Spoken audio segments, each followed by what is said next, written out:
पति पत्नी और अनजान लड़की। मैं अंजलि हूँ। मैंने और रवि ने 1 साल की डेटिंग के बाद शादी की है। शादी में हमारे कुछ खास दोस्त और पेरेंट्स ही आए थे। रवि ऐसा ही चाहते थे। वो चाहते थे कि शादी शॉर्ट और सिंपल ही रहे। हम लोग यहाँ बड़े शहर में काम करते हैं। रवि के माता पिता गांव में ही रहते हैं। रवि ज़्यादा गांव जाते नहीं। जब कभी मम्मी पापा को मिलना होता है तो वो हमें शहर में आकर ही मिल लेते हैं। हमने एक छोटा सा घर भी यहाँ अभी ले लिया है। शादी के चलते मैंने अभी नौकरी छोड़ रखी है। हमारा घर रोड के साइड में ही है। खिड़कियों से रोड दिखाई देती है। हमारे किचन की खिड़की से भी रोड दिखाई देती है। रवि का ऑफिस का टाइम सुबह 9 बजे का है। सुबह मैं रवि के लिए खाना बनाती हूँ। अभी कुछ दिन मुझे खिड़की के बाहर एक लड़की दिखाई देती है। पता नहीं क्या देखती है। आज फिर मेरी नज़र खिड़की के बाहर गई। रोड के दूसरी तरफ वही लड़की ज़्यादा उम्र की नहीं थी, 26 की होगी। हमारे घर की तरफ आज फिर से देख रही थी। पहले दिन मैंने सोचा कि कोई होगी, लेकिन वो 3 से 4 दिन से लगातार आती मुझे दिखाई दे रही है। मैंने मन में सोचा कि जाकर उससे बात करूं। शायद किसी और का घर समझकर हमारे घर की ओर देखती रहती होगी। सुबह रवि सोए थे। वो फिर वहीं दूर खड़ी दिखाई दी। इस बार मैं बाहर गई। उसने आते मुझे अपनी ओर देखा और घबरा गई। मैंने उससे पूछा, क्यों, आपको क्या परेशानी है? आप किसे ढूंढ रही हैं? वो घबराई हुई बोली, रवि यहीं रहता है। मैंने बोला, हाँ, आप कैसे जानती हैं? वो इतना सुनकर घबरा कर चली गई। मैंने पीछे से उसे आवाज़ दी, पर उसने सुना नहीं। मैं अपने घर में वापस आ गई। मेरे आने पर रवि उठ गए थे। पूछा, कहाँ गई थी? मैंने बोला, पता नहीं, एक लड़की है, वो हमारे घर की तरफ देखती रहती है। और मैंने जब जाकर उससे पूछा तो तुम्हारा नाम भी जानती है। तुम किसी गोरी सी सुंदर लड़की को जानते हो? रवि यह सुनकर भड़क गए। बोले, पागल हो क्या? कोई कुछ भी बोलेगा और तुम मान लोगी क्या? लेकिन यह सुनने के बाद रवि के चेहरे का रंग जरूर उड़ गया था। मेरे भी दिमाग में कुछ कुछ चलने लगा। रवि जब शाम को आए तब मैंने इस विषय में कोई बात नहीं की। अगले दिन मैं सुबह उठी तो रवि पहले से उठ गए थे। मैं किचन में गई तो किचन की खिड़की लगी हुई थी और बड़ी मुश्किल से खोलने पर खुलती थी। मैं कोशिश कर रही थी, लेकिन ऊपर वाली कुंडी मुझसे नहीं खुली। मैं हमेशा नीचे की कुंडी से खिड़की लगाती थी, लेकिन आज खिड़की में ऊपर वाली कुंडी भी लगी थी। मैंने कैसे भी कुंडी खोली और खिड़की खोली तो मैं देखकर हैरान रह गई। रवि उस लड़की से वहां जाकर बात कर रहे थे। वो उस पर चिल्ला और गुस्सा हो रहे थे। लड़की रो रही थी और रवि ने उसे उंगली दिखाकर जाने को कहा। यह सब देखकर मैंने खिड़की बंद कर दी ताकि रवि को लगे नहीं कि मैंने उसे यह करते देखा है। रवि फिर घर में आ गए। मैंने ऐसे जताया जैसे कि मैंने कुछ देखा ही नहीं है। अब मुझे न जाने कैसे कैसे ख्याल आने लगे। रवि मुझसे क्या छिपा रहा है? मैंने रवि से शादी करके कोई गलती तो नहीं की? आखिर वो लड़की कौन है और रवि उस पे इतना गुस्सा क्यों हो रहे थे? रवि के जाने के बाद मैंने रवि के सारे दोस्तों को, जिन्हें मैं भी जानती थी, उन्हें फ़ोन किया, लेकिन किसी को भी उस लड़की के बारे में नहीं पता था।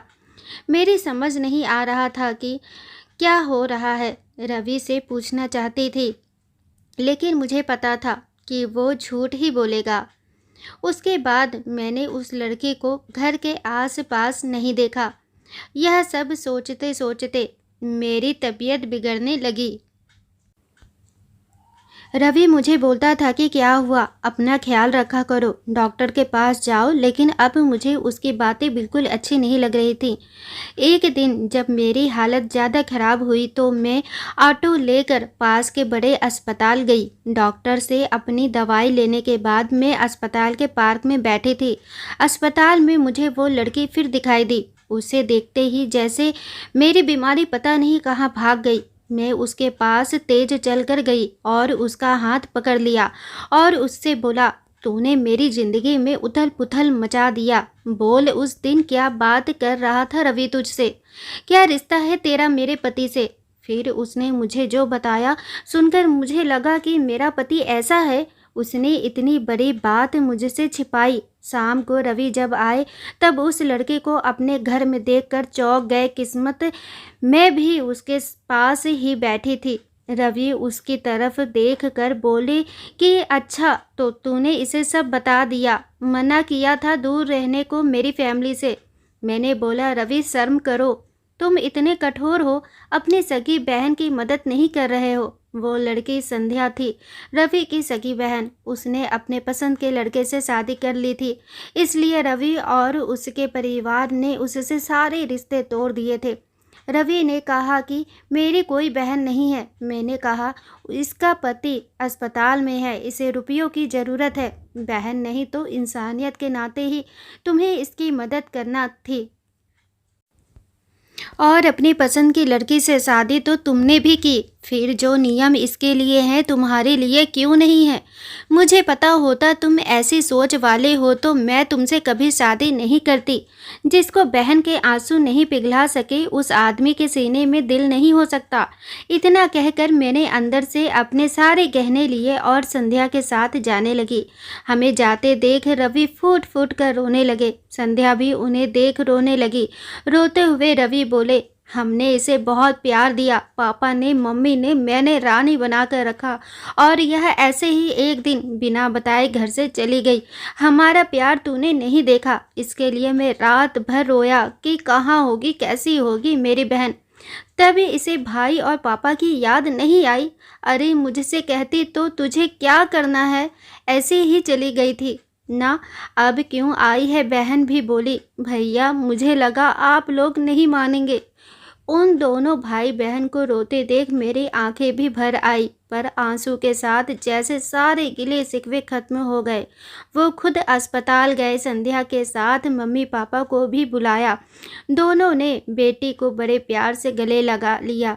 अब अस्पताल में संध्या के पति की हालत बहुत अच्छी है। डॉक्टर ने कहा कि जल्दी डिस्चार्ज हो जाएंगे। रवि की आंखों में मुझे एक अलग सुकून अब देखने को मिल रहा है। रवि ने संध्या को कहा है, अब कुछ करेगी तो माफ़ नहीं करूँगा।